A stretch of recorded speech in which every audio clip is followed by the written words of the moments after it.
गुरुजींचा आवाज नयनच्या कानी पडला. काय झालं असेल तिथे? गुरुजी ठीक तर असतील ना? त्यांना काही झालं तर नसेल ना? आता काय करावं नयनला सुचतच नव्हतं. पण खरं काय हे तिथे गेल्याशिवाय कळणारं नव्हतं. नयन सावधच गुहेत शिरला. टॉर्चच्या उजेडात तो गुरुजींचा शोध घेत होता. काही अंतर आत गेल्यावर त्याला गुरुजी जखमी अवस्थेत दिसले. बाजूलाच त्यांची काठी तुटलेल्या अवस्थेत पडली होती. गुरुजी, तुम्ही ठीक तर आहात ना? आणि तो कुठे आहे? ही तुमची काठी आणि तुम्ही जखमी कसे झालात? हो, सांगतो, सगळं काही सांगतो. तो कबंध होता. मी केलेल्या मंत्रोच्चारानेच म्हणजेच श्रीरामाच्या जपाने तो इथून नाहीसा झाला. कदाचित हा त्याच प्राचीन कबंधाचा एक अंश असावा. पण आता पुढे काय? मला आत्ता तरी थोड्या विश्रांतीची गरज आहे. इथून काही अंतरावरच एक सुंदर गाव आहे. आपण तिथेच आश्रय घेऊ. तिथली काही माणसंही माझ्या ओळखीची आहेत. असं म्हणत गुरुजी ती तुटलेली काठी उचलून नयनचा आधार घेत गुहेच्या बाहेर निघाले. तिथे लावण्याने तिची तीक्ष्ण नखे त्या बाकडात रुतवली होती. मी माझ्या वरच्या खिशातून काहीतरी काढू लागलो तसं तिने ती अलगद बाकातून बाहेर काढली. तिचा भयानक हेतू ती आज रात्रीच साध्य करणार होती.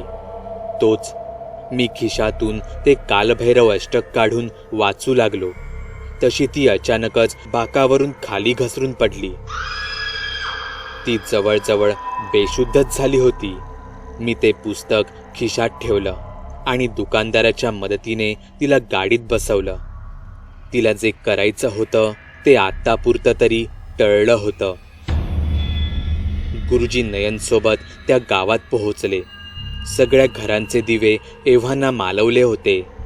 ते इथे तिथे पाहू लागले. त्यांनी एका घराचं दार ठोठावलं, पण त्यांचं लक्ष त्या दाराच्या बंद कुलुपाकडे गेलं. ते अजून एका ओळखीच्या माणसाकडे गेले तर त्याच्याही दाराला कुलूप होतं. अचानक ही माणसे गेली कुठे? त्यांना एका घरातून थोडासा प्रकाश दिसला. ते त्या घराजवळ गेले. त्यांनी बाहेरूनच आवाज दिला, घरात कोणी आहे का? बराच वेळ कोणीच उत्तर दिलं नाही, पण आतमध्ये कोणाची तरी हालचाल जाणवत होती. गुरुजींनी पुन्हा एकदा विचारले, घरात कोणी आहे का?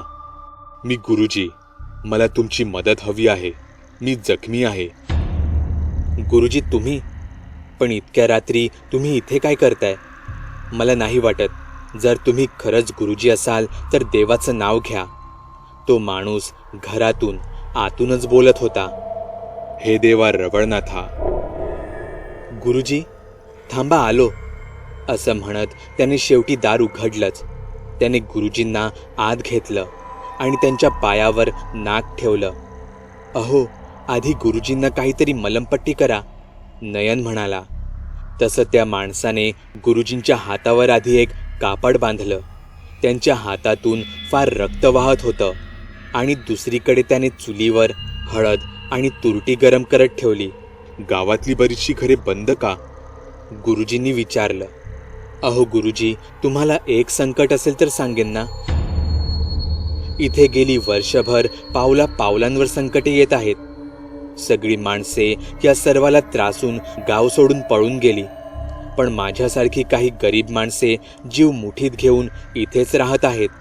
मला खात्री होती तुम्ही याल आणि आम्हाला यातून सुखरूप सोडवाल. असं म्हणत असतानाच त्याचं लक्ष गुरुजींच्या तुटलेल्या काठीवर गेलं. गुरुजी? हो, माझ्या शक्ती आता संपल्यात जमा आहेत. पण तरीही तू तुझे मन माझ्याकडे हलकं करू शकतोस. मी तुझी माझ्या परीने योग्य ती मदत करण्याचा प्रयत्न करेन.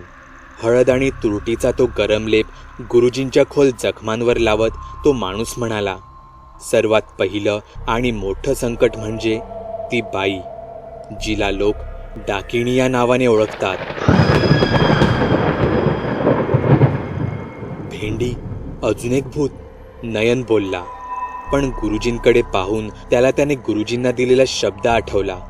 तसा तो गुरुजींच्या मोडलेल्या काठीसोबत काहीतरी खेळ करू लागला. डाकिणी असं म्हटलं जातं ती फार क्रूर आहे, ती निर्दयी आहे, ती लहान मुलांना खाते.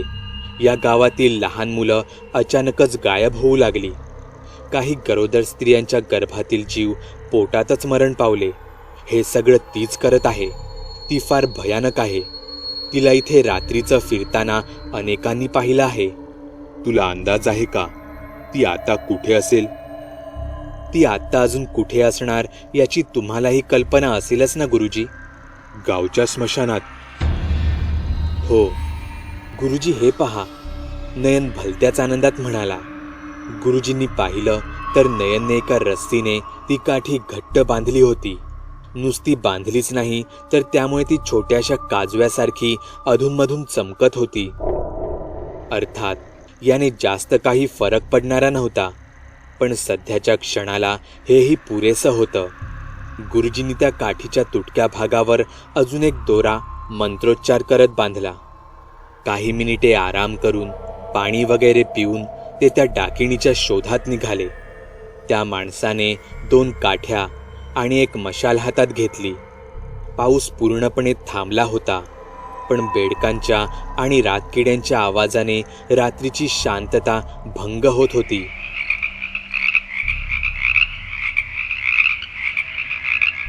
त्या माणसाने एक काठी नयनच्या हातात दिली.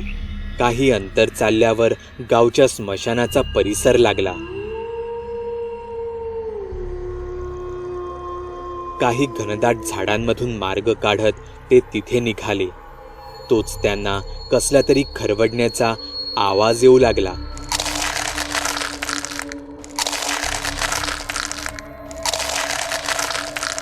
तिथे स्मशानात कोणीतरी होतं, पण अंधारात कसलाही अंदाज येत नव्हता. नयनने त्या दिशेने टॉर्चचा उजेड फिरवला आणि समोरील भयानक दृश्य पाहून ते सर्व थक्कच झाले. समोर एका बाईने स्मशानात पुरलेलं जुनं प्रेत उखरून बाहेर काढलं होतं. ती त्या प्रेताचे लचके तोडत होती. ती त्यावर अधाशासारखी तुटून पडली होती. तिच्यावर अचानक पडलेला टॉर्चचा प्रकाश याने ती भांबावून गेली. ती इथे तिथे पाहू लागली. हा उजेड नक्की कुठून येत आहे हे ती शोधू लागली आणि त्याच उजेडात तिचं ते भयंकर रूप ह्यांना दिसलं.